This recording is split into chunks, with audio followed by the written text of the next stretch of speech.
from last year. Adobe says the record was driven by deep discounts and a strong demand for the newest electronic devices like the iPhone 14.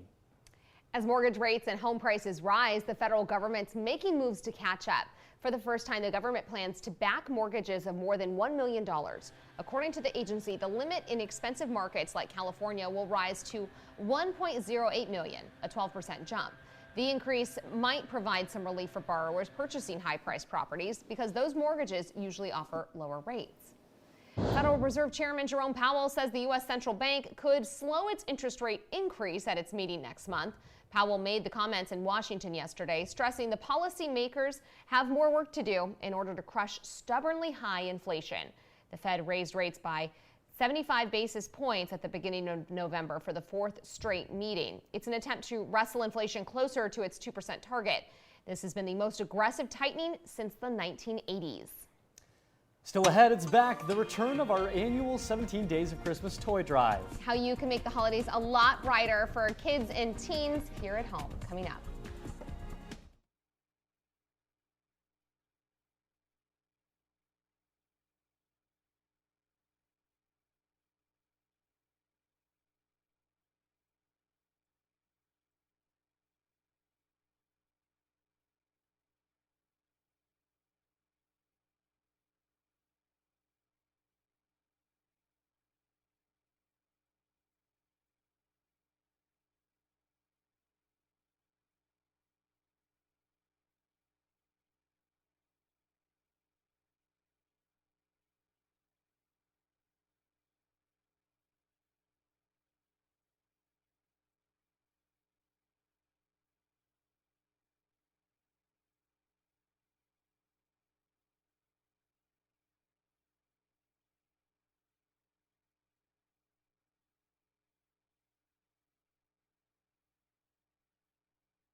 Working in the spirit of the Golden Empire, this is 17 News at Sunrise.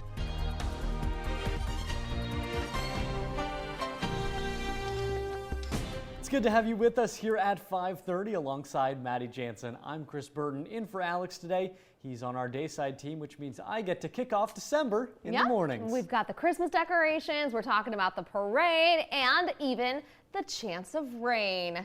Kev's telling us about what's happening as we enter the month of December. Kev? Yeah, and it's the start of our 19 days of Christmas, so I decided to pull out the Christmas tie. You can't really see it, but these are little reindeer on my tie, and I got a little red to go with it. So we are ready for the holiday season, and yes, the Christmas parade is tonight. We've been looking at the chance of rain, and we're going to be talking about that throughout the morning. Let's show you the skies right now, and the only thing we really have is a little bit of cloud cover out there. I'm not expecting any rain until this evening, and right now it looks like it will be after 7:30, and it'll be light amounts. I think we'll get through the parade with just maybe a few light little sprinkles, as it looks like right now. 46 in Bakersfield this time, a calm wind for you. And as we take a look at the extended forecast, you'll see here today a high 59, and then a chance of those showers tonight. Then tomorrow maybe just a little in the morning, and then we'll be mostly sunny. We get a break until Saturday evening, and then showers on Sunday before we dry out on Monday.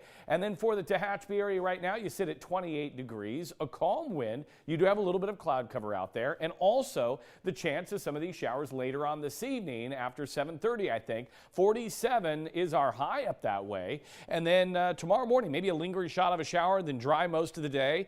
And then another round coming in late Saturday into our Sunday, and then drying out as we head into Monday. But you can see those temperatures into the 40s and 50s. So I wanted to give you a quick glance at these two storms. I'll have much more coming up in just a bit. It's looking pretty good. Thanks, Kev. Well, recapping our top stories on this Thursday morning, a former high school girls basketball coach convicted of engaging in sex acts with one of his players was sentenced yesterday to 2 years in prison. A jury last month found Keith Cash guilty of committing a sex act with a minor and other charges. Cash must now register as a sex offender for the rest of his life. Yet another building up in flames overnight, this time in South Bakersfield. This was South H and Radiance Drive just after midnight. According to witnesses, the building that caught fire appeared to be vacant and abandoned. Fire crews responded to douse the flames. No word yet on how the fire started or whether anyone was hurt. The Bakersfield Christmas Parade, as we've been talking about, it's back today. Organizers say there will be over a dozen floats, marching bands, dancing groups, and even a wedding. You're encouraged to arrive early for parking and to find a spot along the parade route. It is the same as in previous years. It'll begin at 6 p.m. right outside our studios at 22nd and L Streets. Let's take you live now to Capitol Hill. Congress one step closer to preventing a rail strike, but legislation to do so could get derailed in the Senate. NBC's Bree Jackson's in Washington with the latest. Maddie, if Congress does not reach a labor deal soon, a rail strike could come as soon as next Friday. Efforts to avert a potentially catastrophic rail strike are moving full steam ahead. We want to avoid a shutdown and be as fair to the workers as we can be. The House passed legislation that forces a tentative rail labor agreement. It gives rail unions a 24% pay raise over 5 years. The Senate is expected to vote on the bill as soon as today, but some Republicans are against Congress weighing in. I certainly am not going to support forcing a deal on them that they have explicitly voted no on. Paid sick leave remains a sticking point for lawmakers and the rail workers who rejected the proposal. So the unions, where the members voted the deals down, felt that this needed to be a part of any ultimate agreement. If an agreement isn't reached by December 9th, the consequences would have far-reaching effects. We estimate that within a couple of weeks you would have over 700,000 workers laid off, and that would probably break the 1 million mark pretty soon after that. The transportation of everything from food and gas to clothes and chlorine for safe drinking water are also on the line. This is just the time where we have to protect the overall economy, overall workers, overall families. Companies are making adjustments to make sure products are on the shelves ahead of the Christmas holiday. President Biden is urging Congress to deliver on a deal to prevent a rail strike fast. Several Senate Democrats are demanding more paid sick leave for rail workers. As it stands, rail workers are not guaranteed paid sick days. In Washington, I'm Bree Jackson for 17 News. Well, 17 News is your local election headquarters. 3 weeks after the midterm election, we are still waiting for definitive results in a few nail-biter local contests. We received an update from the county yesterday, leaving just 720 ballots left to count. So let's show you the numbers. In the 16th State Senate District, Democrat Melissa Hurtado and Republican David Shepard are locked in a tight contest with a razor-thin margin between them. Hurtado received about 100 more votes than Shepard in yesterday's update from Kern County. Shepard still holding his overall lead, though, with 50.1% of the vote to Hurtado's 49.9%. As you can see, only about 250 votes separate these two candidates right now. In the race for Bakersfield's 7th City Council ward, community organizer Manpreet Kaur has 54% of the vote. Teacher Tim Collins coming in second with 40%, and contractor Raj Gill trails with 7%. Now, Kaur last night putting out a statement declaring her victory and thanking her supporters, writing, quote, "It is with immense gratitude that I accept the community's historic choice in electing its first Sikh Punjabi woman to the Bakersfield City Council." And Measure K, a 1-cent sales tax increase for unincorporated Kern County, got a slight boost in this latest update, the measure passing by about 1,200 votes. And as we mentioned, there are less than 800 votes left to count in Kern County. The county says the next update will come tomorrow. 5:36 is your time, and now into your 17 Crime Watch. The parents of a 1-year-old boy who suffered an apparent fentanyl overdose are now facing child cruelty and drug charges. Prosecutors brought charges yesterday against Gabriella Goldberg and John Lawson. The move comes nearly 10 months after the couple's son was treated for an opioid overdose after being found unresponsive in their Southwest Bakersfield home. The child survived. A date for Goldberg's and Lawson's arraignment isn't listed on the Superior Court website, and they're not currently listed in custody. In San Francisco, a toddler playing at a public park almost died after somehow being exposed to fentanyl. Fast action by the boy's nanny and paramedics saved his life. Robert Handa reports. Senna is very cute and curious and just 10 months old. His parents, Yvonne and Karina Matkovich, say Senna and his twin brother Anton enjoy looking at things up close. Senna was doing that at Moscone Park when his nanny noticed Senna starting to lose consciousness. So I checked him, like, something's wrong. I saw his face. He was like dizzy. So I started like, wow, he's not breathing. Wendy applied crucial CPR and called 911. Yvonne rushed from work to see paramedics at work. All you know is your kid's not breathing, right? And you see them helping him breathe. Yvonne was stunned to see a paramedic administer Narcan, a treatment for drug overdoses. He says exposure to drugs wasn't even on his mind and was grateful the paramedic recognized the symptoms even in a toddler. You know, those first responders just saved my son's life, and yeah, we're just so lucky that we got the guy we got. Senna went to the ER where the parents were told the opioid involved was fentanyl. Back at home, the family and Wendy say they hope police can find out how it happened and want to pass on a lesson learned as they count their blessings. We came out of it with a positive story, and we can, tell other people to be aware that this is a risk.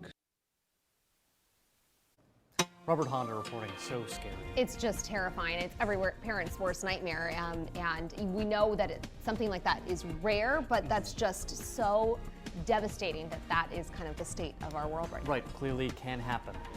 Still ahead this morning on Sunrise, remembering Fleetwood Mac's Christine McVie. Yeah, more on the singer-songwriter behind some of the group's biggest hits coming up.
Welcome back. Your time is 5:42. We're talking about your forecast. Kevin's talking about rain as we enter a new month. Yes, we are in the month of December. We are talking about the chance of rain possibly around Christmas parade time tonight. So all eyes will be on that. And it is the 19 days of Christmas we're going to be talking about here in just a little bit. Kicking it off today. I know. Let's talk about temperatures. Yesterday was a nice day, 62 degrees, right on track with where we should be this time of year. 79, the record on this date, set back in 1903.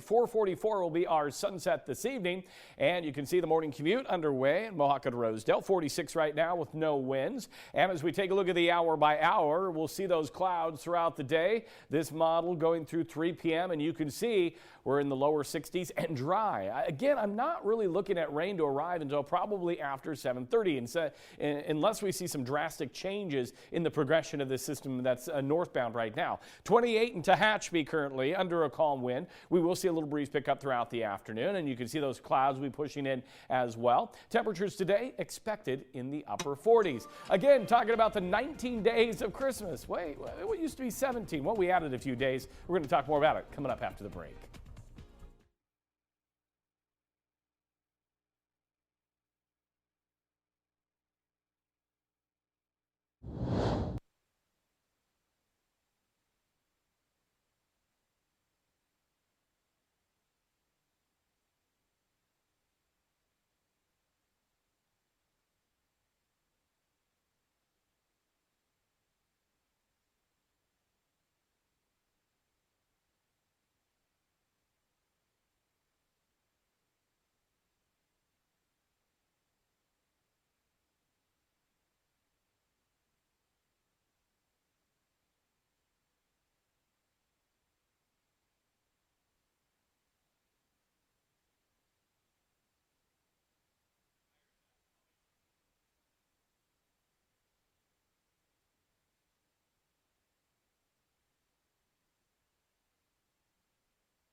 Hi. It's 1. 1, 2, 3, 4, 5. I forget I have an echo in my ear. Mic check. 1, 2, 3. Mic check. 1, 2, 1, 2. Bring it up just a little bit. 1, 2, 3.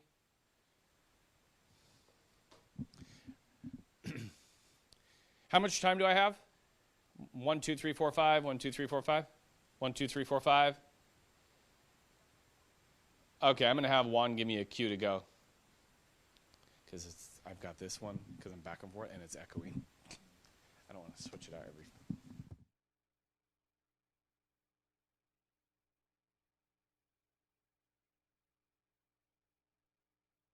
All right, we're back here at 5:45. It's every kid's dream, drawing all over the walls all day long. I mean, mine do it anyway. A British artist has turned that into a reality. Yeah, Ian Lee traveled to Kent, England to see the one-of-a-kind doodle house. This is the splash room. Rarely do childhood dreams come to life. The splashes are like portals to Doodleland. But walking around Sam Cox's house is like stepping into the funny pages. So this trail of doodles you can see on the floor. Like a lot of kids, Sam spent his younger years scribbling on walls. I got in trouble for drawing on the walls. I had this dream of doodling over a whole house and living in the house. And now you bought your own house, and so you can draw on all the walls. Yeah, that's right. Known in the neighborhood as Mr. Doodle, every inch of his 12-room mansion is covered in quirky creations, from floor to ceiling. Some of the clouds are filled with doodles. To every nook and cranny. Is that a working fireplace then? Yeah, it is. Every doodle is deliberate. Each room has a theme. This is the computer room. It reminds me of Tetris. I quite like seeing the doodles on the keyboard because it kind of makes me think that there could be a doodle language one day. This is the ensuite. Sam's art gives a whole new meaning to drawing a bath. Have you bathed in this bathtub? Not yet, no. The house has taken 2 years to create. each stage captured in stop motion. And he's still doodling. The chandeliers are quite a tricky thing to do throughout the... When all the doodling's done, Sam will move into the monochrome mansion with his wife, Elena. And when Sam told you he wanted to live in a doodled house, what was your reaction to that? I said, I don't know, maybe I'm weird, maybe somebody would be scared of that, but I found it cool. So to draw a conclusion, dreams of any shape and size really can come true. That was Ian Lee reporting. Wow. Mr. Doodle says it took 900 liters of white paint, 400 cans of black spray paint, 286 bottles of black drawing paint, and more than 2,000 drawing pens to carry out that endeavor. So when's the Jansen household right? Look like that? In areas, it already does in ways. I'm sure. Well, speaking of kids, KGET is once again teaming up with the Boys and Girls Clubs of Kern County and the Open Door Network for our annual 17 Days of Christmas toy drive. Now, that's 17 a little misleading because we've extended it a little bit. Yeah, you know, it would have ended on a weekend. So we get a couple extra days to bring joy to kids at the Boys and Girls Club and the Open Door Network. Kev? Yeah, first off, I want to say that Doodle House, wow, that was impressive. We'll talk about art.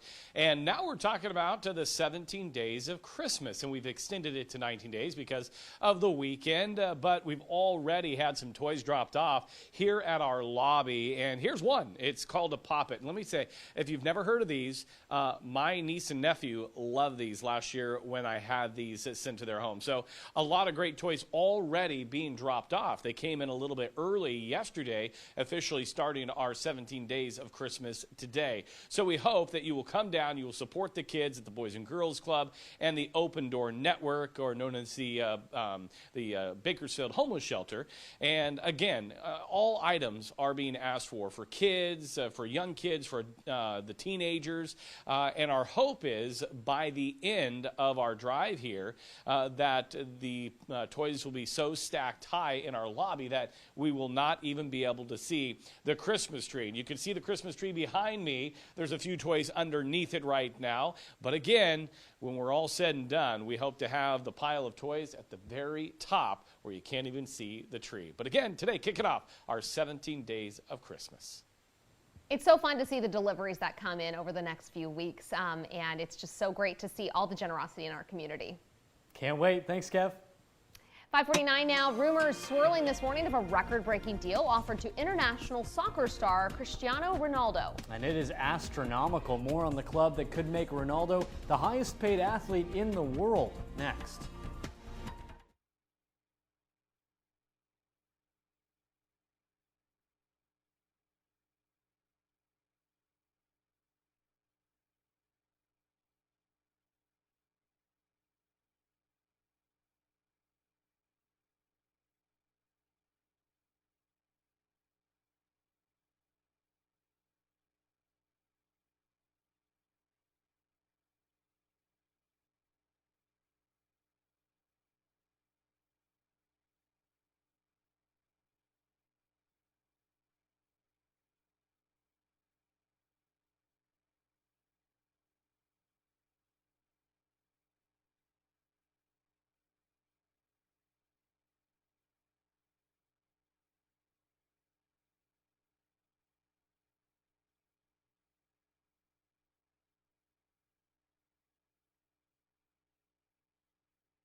Mic check from us.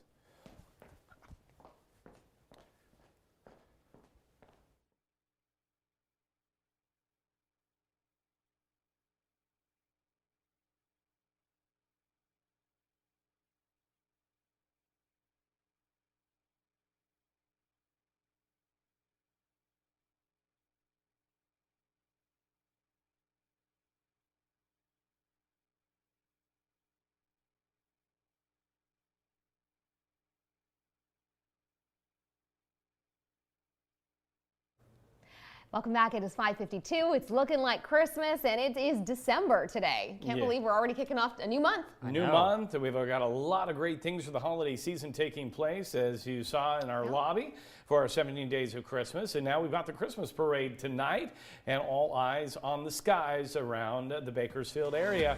It's a nice morning out there right now. We've got some clouds around the area. Temperatures are into the 40s. Again, a little bit dark, can't see the clouds, but I've been watching them on satellite and radar.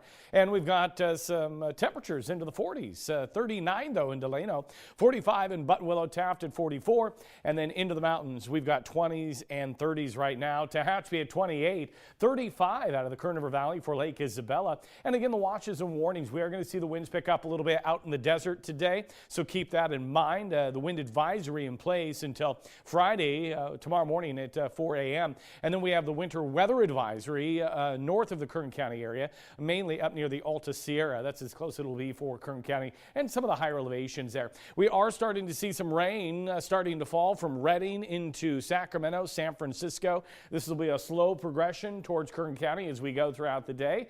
And yes, we are expected to pick up measurable rain, by tonight through Monday.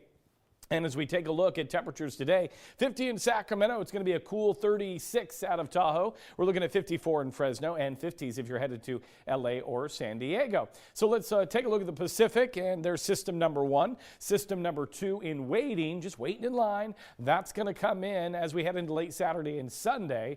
And I want to show you the progression of this. This is our high resolution Futurecast model. Put it into motion, and right there, the one thing you're going to notice here, see this little circle? This is indicating maybe a slight rain shadow effect, which would delay the rain coming into Kern County. And this is 11 o'clock. So let's hope that all plays out because that would keep us dry for the parade. And you can see through 9 o'clock, only if we're lucky, 1/100 of an inch. And then after that, the more heavier rain will move on in. And through 11 o'clock on Monday, again, this will all come to an end, I think, Sunday night. We could pick up 1/2 inch in Bakersfield and even a little bit more to the north and up into the Kern River Valley. Air quality today going to be moderate, AQI at 78, and we'll call for mostly cloudy skies today. A chance of showers after 7:30. 58 in Maricopa, 60 in Delano, 59 in Bakersfield. For the mountains and the Kern River Valley, mostly cloudy. Showers after 7:30 for you as well. A little breezy this afternoon. 48 in Fraser Park, 47 in Tehachapi, 50s into the Kern River Valley.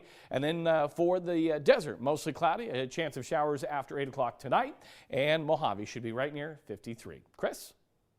All right, thanks, Kev. Sports news this morning. It sounds like Cristiano Ronaldo is about to get a big payday. Multiple reports have surfaced saying Saudi Arabian club Al Nassr has offered Ronaldo a 2.5-year contract that would pay him a whopping $207.3 million per year. That would make him the highest paid athlete in the world by far. ESPN is reporting that Ronaldo will wait to make his final decision on the offer until after the World Cup as he competes with Portugal's national team. The 37-year-old recently parted ways with Premier League club Manchester United. Sad news this morning from the world of music. Fleetwood Mac's Christine McVie, the singer-songwriter behind some of the group's biggest hits, has died at 79. NBC's Ann Thompson has more on her legacy.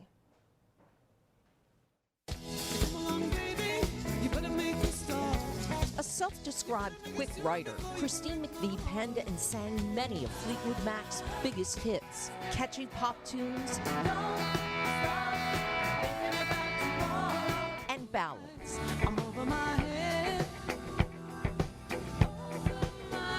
Favorite songs of the 70s and 80s.